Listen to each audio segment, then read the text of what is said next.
thing he's learned from moving across the pond is that no matter where you go, liberals and conservatives are not from the same planet.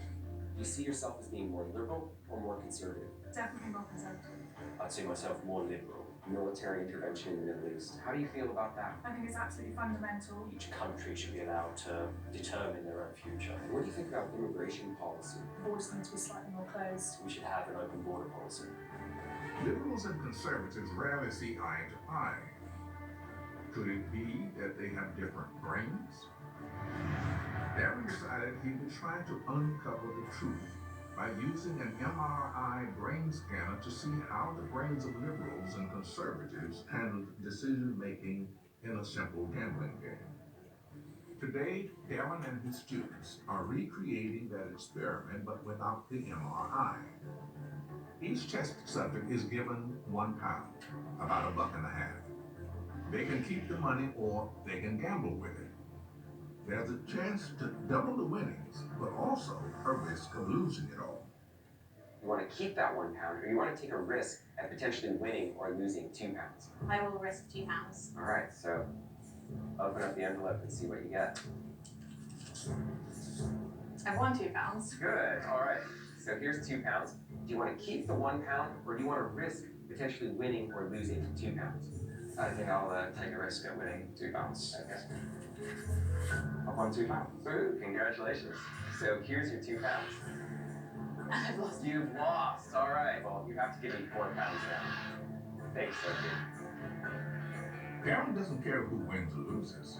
His only interest is in how their brains deal with taking gambling risks, an act that has no intrinsic political slant. But to his surprise, liberals and conservatives process risk with wildly different regions of their brains. Conservative brains consistently use the amygdala to make the decisions to risk everything. This region is associated with gut feeling and fight or flight responses. Red brains experience risk as a threat with a potential reward. Liberal brains consistently use the insuline when gambling, a region associated with perception of one's own feelings.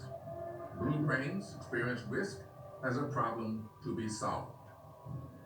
Both brains end up at similar conclusions about taking risks, but their brains experience it differently.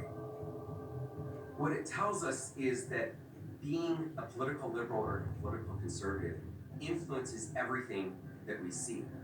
That we see the world in really different ways. We use different mental tools when we're processing even basic things like gambling that appear to have nothing to do with politics. And that just blew our minds. So why is this? Are we born with our future politics already fixed in the structure of our brains? We're unsure about this, and I actually have a study that we're going to be looking to see with the data set that has studied children from age 4 to 20, the differences in people's brains and do they change over time. But what we know right now is that people, when they're around 20, seem to have different sizes of amygdala and insula, depending on whether they're liberals or conservatives. Darren expects that by the time we're 20, most of us will have solidified the color of our political brain. The possibility of harmony between liberals and conservatives is therefore unlikely. Politicians and politically active citizens cannot truly see things from the other side. Their brains won't let them.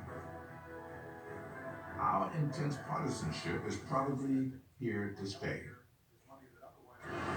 But there may be a way to reshape our brains to cherish the greater good of all mankind.